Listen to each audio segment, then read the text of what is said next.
mfowethu ngosuku lwethu. Ngizoba mfishane kakhulu namhlanje, ngifuna ukubombezela inhlelo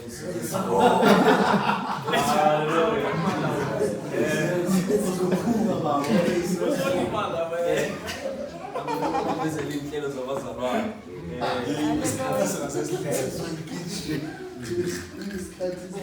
Hallelujah. Umama bodadewethu nosonto sikole. Hallelujah. Usuku ke lolu abakuthi kwafanele ukuba laziseke kakhulu. Yize kungenjalo. Kufanele ngokomthetho ngabe usuku olunesisindo. Ngoba yilo lodwa sinalo ngeke. Hallelujah. Kodwa siyambonga kakhulu uNkulunkulu. Ngithokoziswa ukuthi each and every person who's spoken before me has acknowledged the importance of usuku namhlanje. Nalabantu lolu suku elingapha. Hallelujah. Thina manje sisakhula emakhaya anganobaba. Lo ngazalwa nje ngazathi baba thina. Hallelujah. But manje sekukhona abantu abathi baba kimi. And ekulindele ukuthi ngenze izinto ezi-right. Hallelujah. And no one considers ukuthi lezo zinto lezo mina ngazibona. Hallelujah. So ukukhuluma kahle ukuthelezi ukuthi we need a bit of patience. Kulabo abantu esiphilisana nabo because isikhathi esiningi nathi we're trying to figure it out. Kwathina we are growing. Kwathina we are still trying to figure it out. Baba kuyayifanele ihambe kanjani asibonanga ndawo. So I am trying to be something that I've never seen. Yes. Indlela engizokhulisa ngayo ingane zami akuyona indlela engayibona somewhere. So indlela engicabanga ukuthi so we need a bit of ukuthi isibekezelele kancane why you trying to figure. Hallelujah. Siyabonga kakhulu uNkulunkulu nangabazalwane esinabo empilweni zethu esiza ukufika out now. Abasibekezelela noma bona becabanga ukuthi kumele ngabe ngiyazi nabazalwane ukuthi umuso sekubabela ubona ngathi akusahambi kahle ukwazi ukuthi ngiyazi ukuthi mhlawumbe ngeke abe nolwazi olwanele kodwa uma sina ngamfonela ngizwe ukuthi basekula yena ubona kanjani indaba. Hallelujah. Sana mfowethu. Ngaphandle nje kokuchitha isikhathi ngizoba mfishane kakhulu bazalwane bese ngishilo. Ezinye sezizathu ukuthi izwane ungene evesini lami. Uma ethula ubufakazi. Isihloko sami nje usithathe njengoba sinjalo. Ngathi ngithi hayi ukuzwane yedwa lidivesi nokuthelezi nayo ngongena la. Hallelujah. Ususele nje. Yaba sengizothi manje mangishumayela ngithi njengoba uzwane uke washo. Ukuthi ayisekho sibona. Hallelujah. Siyamethemba kuNkulunkulu. Sizofunda amakhosi okuqala. 1 Kings chapter 19. Sizofunda uverse 41 nje abethu. Amakhosi okuqala 1 Kings chapter number 18, sorry. Kutsanga lapho. Amakhosi okuqala chapter number 18 verse 41. Oh, amen. Sesifikile bazalwane chapter number 18 incwadi amakhosi okuqala 1 Kings 19 verse 41. Bible lesizulu lifundeke kanje uEliya nabaprofeti bakaBhali eKameli verses number 41. Wayesethi uEliya kuAhabi khuphuka udle uphuze ngokuba kukhona umdumo wemvula enkulu. Hallelujah. Hallelujah bazalwane. Amen. Isihloko sami njengoba uzone-ke washo. Isihloko sami engizokhuluma ngaso namhlanje sizothi abundance requires capacity. Yes. Hallelujah. Abundance requires capacity.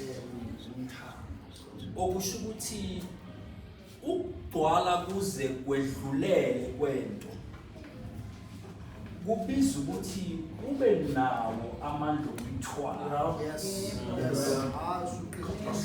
Awu Nkosi yami bazalwane. Awu bazalwane. iBhayibheli kukaningi lesikhuluma nathi about abundance. Awu bathakukho la alikhuluma khona ukuthi we need to have the capacity to be able to carry that abundance.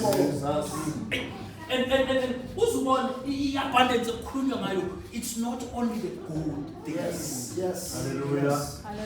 Okusho ukuthi ukhona ukugcwala kuze kwedlulele kwezinto ezinegative. Yes. Ayi bazalwane, ukhona ukugcwala kwenhlungu enhlizweni okusoze kwedlulele. That abundance of pain, unfortunately. Awu iabundance bazalwane ayikhulumi ngomnotho kuphela. Yes. Yes.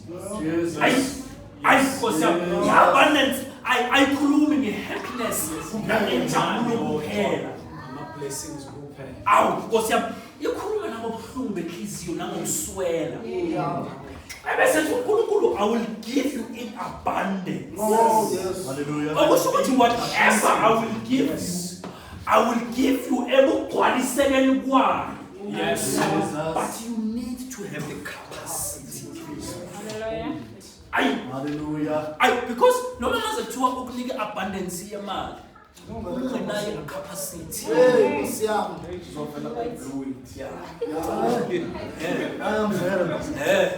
Ungenayo capacity.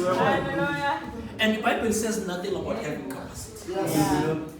Asixwayisi ukuthi you need to have the capacity. But in this verse, Elijah does to Ahab. Yes. Okay, sorry. Chapter 16, bazalwane. Chapter 16, masuka nje chapter 16. First King, chapter 16 ukhuluma about the continuous dying of amakhosi ayehola uIsrael ngaleso sikhathi. Yes. Chapter 16 nje eyedwa. Ukhuluma ukuthi inkosi ethize yahola isikhathi esingakayafa. Bese bathatha inkosi ethize yahola isikhathi esingakayafa. Mayibala iBhayibheli lithi kwakukhona uBhashaha, kwakukhona uZimri, kwakukhona uOmri, kukhona uAhab. Hallelujah bazalwane. iBhayibheli malikhuluma ngalamkhosi bese lithi komunye nomunye wona uNkulunkulu. Yes. Bese agcina lapho uqhubeka lithi mokungenayo lithi lo omusha ongenayo wona okwedlula.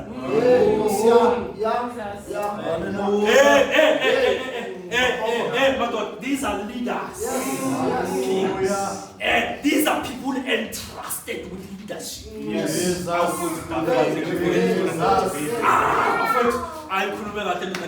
These are people uNkulunkulu entrusted to lead.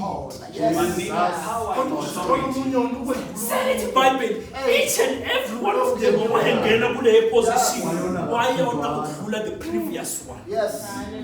These are leaders. Bafowethu. Bafowethu Ethenjiwe. ayi Banikwa amandla negunya. uNkulunkulu Mike entrusted nomndeni wakho ndoda. You are in a position to lead them the way uNkulunkulu asho ngakhona. Yes. Jesus. uNkulunkulu Mike nika amandla okuhola emsebenzini ndoda. You are in a position to lead them. Yes. Hallelujah. Yeah. Thina siyazi lezulwini. Hallelujah. Nakhaya manje. Nakhaya manje. One thing Senze njani baba? okufanele sibuze masifuna ukubona ukuthi oyenzelana ukuthi iwula zibe namandla okuhola. Yes. uNkulunkulu wayekwenzelana ukuthi abantu abaziphuphuka ababeke in position to leadership. Yes. And because that is why each and every one of them had followers. And then one wanted to follow us. Ayi bazalwane ngiyaxolisa ngishumayeza nani kodwa ngiyaxolisa namhlanje my focus is here. And ngishumayeza nani so that you be aware of the signs. Hey bazalwane. You must be able to see the signs. Jesus. Ukuthi uthola amavoti amaningi ukuze aphole does not make him the one. Yes, doesn't make him the leader. It does not make him the chosen one. Yes. Even if he is the chosen, kumele ucheck ukuthi ukhethwe ubani kwamkhethelana. Bazalwane. Kumele ngibuka abantu abamkhethile. Ukuthi babheke ukuthi bazogcina. Yes. Umuntu ngiyakuzwa ukuthi mina mangikhuluma kubalulekile ukuthi ngisho lo muntu enaziyo ukuthi ulibhimbi kanjani olwimini makukhulunywa uma enombono awubeke because lokho kuzivumela ukuthi sazi ukuthi ucabanga ndlela lo yamzali. Hallelujah. Khona sizokwazi ukuthi uyacabanga lo yamzalwane. Hallelujah. Uma kuthi uyacabanga ucabanga ndlela. So that sizoyazi into sizoyilindela kuye. Hallelujah. Sikwazi bazalwane wethu. Hayi umuntu othule uthula Angathula lithathe ivoko. Bazalwane. So umuntu akavunyelwa khulume. Simuzwe. Akubhedo sithule sazi. So that next time he does it, Yes. we will expect it. Yes. Ukuthula Obethule. obethule ngoba sivuma Sizolimala. angithi lesigqobi Yeah. kodwa phela nisigqobo Nisibheke. Nisizwe. Jesus. ngokukhulu nje ukuphuthuma uchapter 17 uNkulunkulu sekhuluma noElijah uthi-ke hambe emfuleni othize njengoba uButhelezi beshilo uthi-ke mawufika kulowo mfula lowo I will make sure that you are provided for by Buthelezi-ke washo yabona Buthelezi nomfazi Buthelezi manje Hallelujah. wathi uNkulunkulu I will make sure that you are provided for by amagwababa azokulethela inyama bese you will feed off the water of that river. Hallelujah. Hallelujah, bazalwane. So uNkulunkulu places him in a position where he can provide for him. Okay, uNkulunkulu siyabonga uNkulunkulu for that. But lithi iBhayibheli ngokuhamba kweintsukwana the provision runs out. Yeah. Now lithi iBhayibheli the provision runs out. Umfula washa. Now uNkulunkulu gives another instruction to Elijah uthi hambe endaweni ethize uzothola wesifazana ongumfelokazi lethi iBhayibheli uzothola wesifazana ongumfelokazi. Now Elijah moves from a place of provision. Now he needs to move to a place where he first needs to provide before he is provided for. Bazalwane access namakwababa nje ngivele ngikhamise kungene. Now you are going into a place where Responsibility.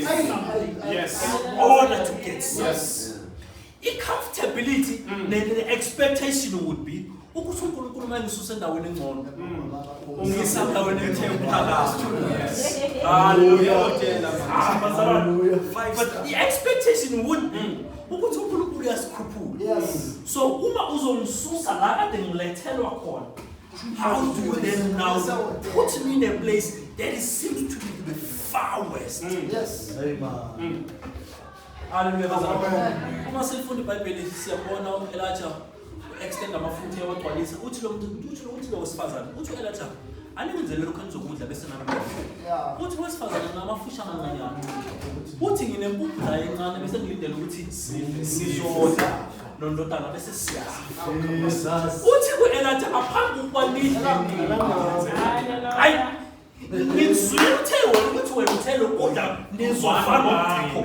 Hayi nina nithele ukudla nizokudlela ukufa. But when you bring it to me, bazalwane, bazalwane, hayi. So first, and we'll see if it says the same purpose to me. Yes. Yeah. Yes. Yes. Nina needs to go to Mulan. Yeah. But we'll attend him and see if it serves the same purpose. The same food. Now, tell it about Billy. Kuyo le wakhona undodana walesifazana wayefa. Hallelujah. Undodana walo wesifazana wayefa. Hallelujah. Now, tell it about Billy. Elijah umthathela ekamereni eliphezulu. Yes. Mayefika ekamereni eliphezulu ukhuleka kuNkulunkulu. Uthi uNkulunkulu kanti ungilethe kulo muzi. Ukuze uzobuyisa ngalabo bantu na. Because kulo muzi ongilethe kuyahlusheka kanti kwandodana wakho uyafa. Mama bone wena ngami. Philisa undodana womfazi. Jesus. Hallelujah. Amen. Hallelujah. Hallelujah. Sikhuleke. Sesifika chapter 18. Sesilapha sesikhona manje. Selithi iBhayibheli uElijah uzibonakalisa lithi iBhayibheli ufike instruction kuElijah ukuthi hamba ke manje uzibonakalisa kuAhab. Now ukuze kube ne-drought kulela lizwe uElijah made a prayer to them. Yes. Hallelujah. Hallelujah. Ukuze kube nesomiso uElijah made a prayer to the Lord. Yes. Now uNkulunkulu usiya kuElijah uthi hamba uzibonakalise kuAhab umtshela ukuthi kuzoba nemvula. Yes. Now selithi iBhayibheli ke uElijah no Ahab no Obadiah lithi iBhayibheli basezone lodwa badecide ukuthi bahlukane ukuze beyotholela izimvu namahashi abo into yokudla. Amen. Now selithi iBhayibheli uAhab mayela uObadiah uObadiah uhlangana noElijah. Hallelujah. Now selithi iBhayibheli uthi ke uElijah wotshela uAhab ukuthi ngikhowathi usethi uObadiah wena ufuna ukungibulalisa ngale nto because many times this man has sent me to you. Now uma ngizobu ngiyathanda leli verse uthi Obadiah uma ngizoya kuAhab ngimtshela ukuthi ngitholile ebese umoya kaNkulunkulu uyakuthatha. Yes. Ngoba wena usahambi ngeenyawo. So ngamanye amagama mina ngizoya kuAhab ngimtshela ukuthi nangu Elijah. Bese umoya kaNkulunkulu uyakususa wena lapho because you have been protected. Ukhuluma Obadiah ukhuluma kahle because he's the man who was searching for him. So he knows ukuthi there is no way I could have gone to all these places and not found this man if he was not protected. Yes. Into engithanda ngo-Obadiah uzingela uElijah nje lithi iBhayibheli Obadiah is the very same man owafihla abaprofethi about 400 ejezebel funa ukubabulala. The very same man who was hiding him. The very same man who was looking for him to bring him to his kingdom. Yes. Now, say to Bible, what you Obadiah? Ufuna ukubulalisa wena ngoAhab. Because mina ngizofika kuAhab ngithi nangu lo. Ubantu yena Nkosi yami wena useba. Because there is no way I could have searched for you all these years and not found you if you were not protected. Yes. How do I know how do I know you were protected? The very same God who's protected you is the very same God. Even though I'm here, is the very same God I'm praising. Jesus. Uthi ubengeka abafihla abaprofeti Obadiah kuba bengakholwa uNkulunkulu abaprofeti. So akuwona amandla akho ukuthi wena ufihlekile ebusweni bami all these years ngiphinga. Yes, God. Uye loyo uNkulunkulu. Uthi Elijah akhuleka. Angindawo hamba. Angikhona. Ya, ngibuye ngithole la. Lithi iBhayibheli hamba ukuthi Obadiah abuye noElijah bafike bamthole. Ebesithi kuElijah biza bonke abaprofeti. Yeah. BakaBhaali, there's 150 of them. Yes. Siyanyuka. Yeah, biza bonke. Yabona manje abaqhudelana noGod. Yeah. Hallelujah. Babizelana noGod. Uthi babize bonke all 450 of them for abaprofeti bakaBhaali. Ebese ubiza an additional 400 tena ashaya. Yes. Aw bazalwane 800. Uthi babize bonke. Now ubesethu uElijah kukhishwe inkunzi ezimbili. Yeah. Yeah. Then kule-2 yalezi nkunzi Yes. laba prophet must choose one. Yes. Ezikhethelene lodwa enizoyihlinza bese niyibeka phezu kwendawo yokumlilo. Hallelujah. Ey bazalwane ube sethi uElijah ngifuna ukubona bese ngibiza uBhali wenu. Yes. Anele asedlula kulezimo. Hey, Nkosi yami. Osiko lenkunzi. Hallelujah. Ngiyamethemba uNkulunkulu. Ngiyamethemba Yeah. uNkulunkulu. Yeah. But I would not put myself in that position. Yeah. Jesus. Hallelujah. Ngiyamethemba uNkulunkulu, but I would not put myself in that position. Hallelujah. 850. Uthi niyibeke le nkunzi niyibeke phezu kweziko la mele ngabe la kuzomboselwa khona but Yes. ningawushisi lo mlilo. Yeah. Bese nibiza onkulunkulu benu balayitha umlilo lapha Yes. ushe lezinto. Yeah. All 850 of them. Athi memezana ulehle. Lithi iBhayibheli kwashonila. Wathi memezana. Lithi iBhayibheli kwashonila abebiza uBhali. Ayi bese lithi iBhayibheli uElijah wathi mbizeni kakhulu mhlawumbe. Akudelele uElijah. Lithi iBhayibheli waqhubeka wathi mbizeni kakhulu mhlawumbe usayiqhatsha. Bazalwane lithi thatha isikhathi senu mbizeni kakhulu. Mhlawumbe usathatha olunye uhambo. Yes. Jesus. Ngiyamethemba uNkulunkulu but I would not put myself in that position. Sisimo. Soze ntombo. Soze. Hallelujah. Selithi iBhayibheli ngokosiko lwabo uma umuntu esika it's the blood sacrifice. Yeah. And there is no way your God will ignore the blood sacrifice. Hallelujah. Now selithi iBhayibheli baqhubeka nabaprofeti bazisika. 850. Bazalwane baqhubeka lithi iBhayibheli Hallelujah. sebengukuthi ukuthi shisa lo mlilo. Yes. Lithi iBhayibheli kwazi kwashonila. Wathi ke right. Akesibone ke. I love the fact ukuthi iBhayibheli liyayithanda liyayisho lento le liveza ubaba ukuthi kwazi kwashonila. Because Lenzela ukuthi ubanika enough time. Kungathi So bajahe. that uma sekunoshintsho lwenzakalayo Kuthiwa umuntu angabi nayo excuse ukuthi I did not have time. Yes. Awu bazalwane. Hallelujah. So that man cannot have an excuse. Yes. Jesus. Awu wenza something uJesu madoda seshonile lento. Lithi iBhayibheli walinde insuku. Yeah, sasine. So that man cannot have an Yeah, excuse. ukuthi uDrive saphila. Hallelujah.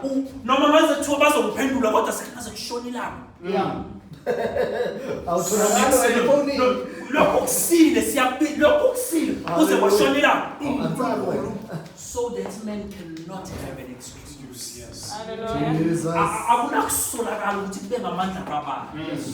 Nginika ixesha elanele ukuba nizonke Ngifuna ukuthatha. Hayi selithi iBhayibheli uElijah mayezobiza wakhe uNkulunkulu uthi lethani imphongolo yamanzi. Lithi before nizofika lapho lithi waqale wamisa i-altar laliselungwini. Yes. Awu bazalwane lithi iBhayibheli waqale wamisa i-altar laselungwini okusho ukuthi kunendawo kaNkulunkulu. It is not every place that holds the Yes. Lord. Yes. Bazalwane it is not every place. Into engithanda ukuthi la likhona i-altar. Yes. Ukwazi ukubhiza amanye. So there is always a thing kaNkulunkulu emntwini. Yes. Bazalwane. Yes. There is always a thing kaNkulunkulu emntwini. Angikhathalele ukuthi usulahleke wazi uhamba nabangani bakho. Ikhona indawo kaNkulunkulu kuwe. Ikhona into ethi uNkulunkulu kuwe kwafika. Ikhona relationship. Hayi. Hayi. Sizovuselela leyo ndawo. Hallelujah. Jesus. Ikhona into kaNkulunkulu angikhathalele ukuthi sebebangani. Hayi bazalwane. Hallelujah. Angikhathalele ukuthi sebebangani. Yeah. What do Bathe you kaNkulunkulu Into yena kaNkulunkulu yedwa. isekhona. Yes. Angikhathalele ukuthi sihambe nabantu abazalwana abantu iminyaka emingaka. Angikhathalele ukuthi sengiloya abazalwana abangaka. Angikhathalele ukuthi bangaka abazalwana engabafisela ukuthi but into kaNkulunkulu isekhona. Mhlawumbe umuntu oyoyivusa. Bazalwane sizovusa leyo. Hallelujah. Sizovusa leyo. Hallelujah. Before ukhuluma noNkulunkulu kumele uvuse into kaNkulunkulu. Hallelujah. Yes. Lithi iBhayibheli ukuthi thatha lamanzi niwathele kulezi inkuni na around le altar. Jesus. Yanthanda inkunzi ya. Yeah. He's making it harder for himself. Yes. Hallelujah. Hallelujah. Yes. He's making it harder for himself. Yeah. Ukuthi lo ushisa lezinkuni. Elijah. Lithi iBhayibheli uElijah wabiza uNkulunkulu. Wathi uNkulunkulu makwenzeke ukuthi labantu bazi ukuthi wena uNkulunkulu kaIsrayeli. Jesus. I am giving you the platform ukuthi bazi ukuthi wena. Yeah. It's your time. Hallelujah. Mayikubeka uthi ngifuna bazi futhi ukuthi amazwi wami aphuma kuwe. Yes. Jesus. Yazi uNkulunkulu ukuthi umuphaqa mina manje. uIsrael will go deeper. Yes. Yeah. These gods. I am a representative of the Lord. Umuphaqa mina manje. uIsrael Angilimali mina Yes. Hallelujah. no Israel senkingi. uthi iBhayibheli kwehla umlilo. Washala phezulu. Wadla inkunzi. Wadla inkuni. Ngifuna nina ukuthi the very same Elijah wasebenzisa izwe lodwa. Wabiza uNkulunkulu oyedwa ukwehlisa umlilo. Hallelujah. Wabiza uNkulunkulu oyedwa ukwehlisa amanzi. Yes. Yes. Yes. Yes. Vele se Hallelujah. uNkulunkulu cannot be confirmed to a certain amount of power. uNkulunkulu wamanzi. Yes. Ayi, uma uNkulunkulu ukwazi ukuba uNkulunkulu oletha amanzi, uzoba uNkulunkulu owaziyo ukuletha umlilo. You are the very same God engamsebenzisa uqhamulo ukuletha idrought kulelizwe. But you are the very same God engizomsebenzisa ukuletha imvula. Yes. Hey, Our difference cannot be placed in a container. Yes. You are the God of this, but not of that. Yes. He's what not a like Jews. that. You are the God of this, but not of that. What a Jews. Azalwane ngizofusa into kaNkulunkulu emntwini. Unguye. Kune-altar likaNkulunkulu lapho. Hallelujah. Hallelujah. Uma qhubeka iBhayibheli izwe lethu namhlanje usethule nathi ku-Ahabi. Khuphukela endlini. Yeah, udle uphuze. Udle uphuzo ngoba ngibona imvula enkulu. Hallelujah. Hallelujah. Yasinye uyothandaza. Now, indaba ngifuna ukukhuluma ngayo. Yo. Abundance requires capacity. Hallelujah. Now, uElijah mayithi ku-Ahabi, go to the house and prepare. Awu bazalwane, usethi ngibona imvula enkulu. But you need to prepare. Hey, bazalwane, you need to prepare. Yes. So okusho ukuthi kunezinto esizicela uNkulunkulu that we need to prepare for. Kunezinto esizicela uNkulunkulu that we need to prepare for. Kune capacity uNkulunkulu ngisize ngibe ne capacity yokuthwala lezi zinto engicela uNkulunkulu. Yes. Hallelujah. How good we pray. What a Jews. Abanemali wayeka isonto. Hey, Akasahlali ngisho nabantu i-capacity. Yes. Uthi go and prepare. Okusho ukuthi if you are not prepared, izinto esicela kuNkulunkulu zine potential yokuba isilengiso. What a Jews. Yeah. How pinda la Bazalwane, izinto esicela uNkulunkulu uma singalungiselelwe zona, hayi zine potential yokuba isilengiso. Hallelujah. The very same thing esizicela uNkulunkulu zine potential yokuba i-curse if we do not have the capacity to hold. Hallelujah. Uma into izokwenzeka iqala ngokumenyezela. Yes. Singakaboni le sign. Yes. I'm going to announce today that it is coming. Yes. Hallelujah. Before Hallelujah. ifika iqala ngokumenyezela. Yeah. I am here to announce. Yes. It is coming. Yes. Build your capacity. This is the time. You must build. Yes. Ukulungisa capacity is not comfortable. Yes. Kubiza ukuthi uhambe uyoxolela nomuntu ongasakhulumisana Hey. naye. Yeah. Because I might need to Yeah. hold time. Yes. Yeah.